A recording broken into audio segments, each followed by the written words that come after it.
Welcome to the Wine Elder. Today we've got an Italian wine. It is from the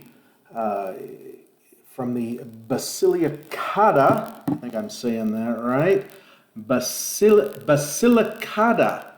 region of Italy, which is right where the arch is at the bottom of the boot, so to speak. The specific region within that, the Denominación de Origen Controla, or DOC, is Aglianico del Vulture. You can see there. The winery is Grifalco. Now, Aglianico is also the name of the grape. And normally in Europe, they denote the wine by the region they come from. In Italy, often they also put the grape from the region. The best example of that is Barbera.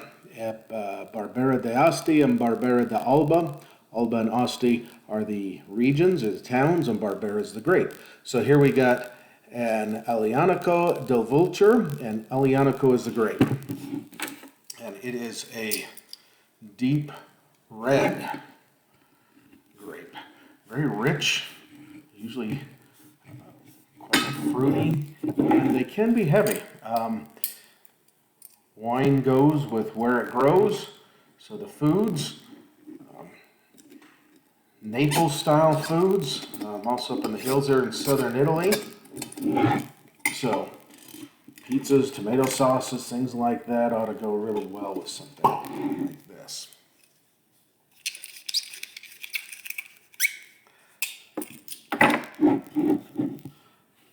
We'll give it a pour here. And this is vintage, we have a 2016. It is a little bit lighter. It's not quite as dark and ruby and opaque as a lot of these that I've seen. This is a little bit lighter.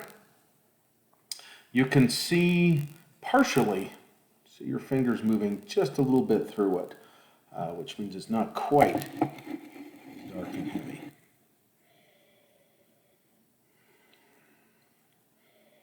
It does have a big, bold, ripe, round aroma to it.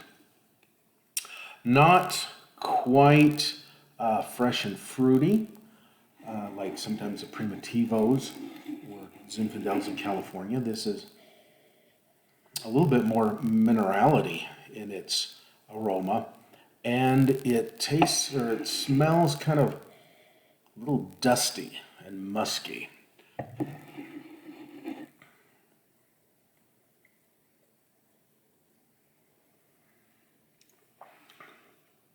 It is very drying, a lot of heavy tannins.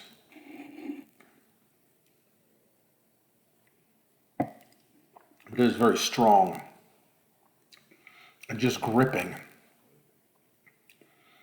I almost don't want to drink this bottle without some food. This is the type of wine you've got to have big, heavy, rich, full food to go with it, because it will just grip your mouth and won't let go till you have a bite of something fatty and acidic, and to just strip that off of your tongue, which would make it go perfect with it as well.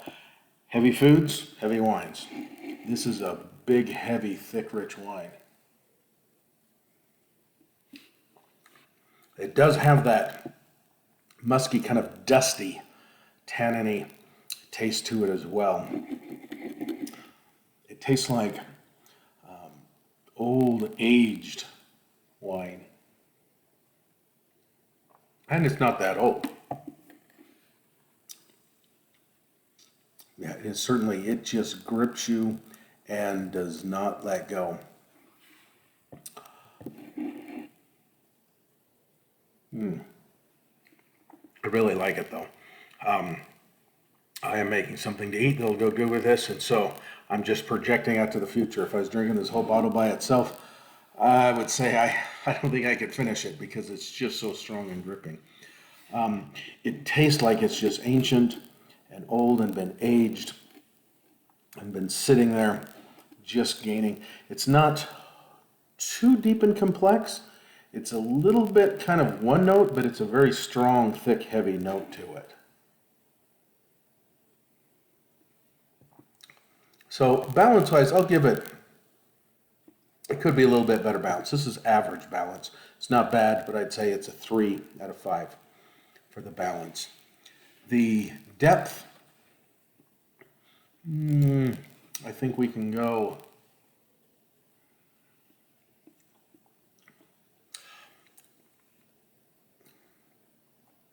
I'm going to go, I'll give it a 4 out of 5. It does have some complexity to it. I think it's that aging, ancient, dusty essence to it that to me appears that it has some depth. I'm being generous with a 4, but I think I'll give it a 4 because it's not hugely complex, but it does have some multiple layers on it. It is a little bit above average.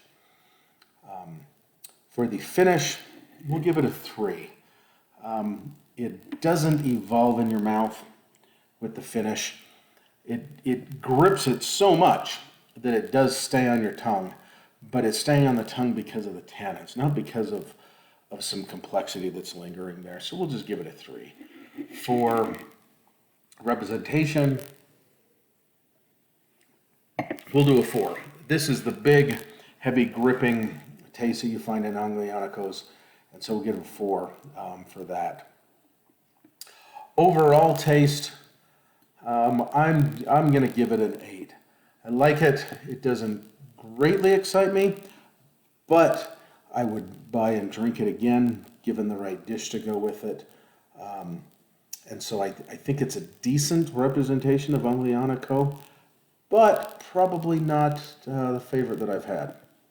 So that gives us a 3, 4, 3, and 4, and then an 8. That's a final score of 87 for this Aglianico.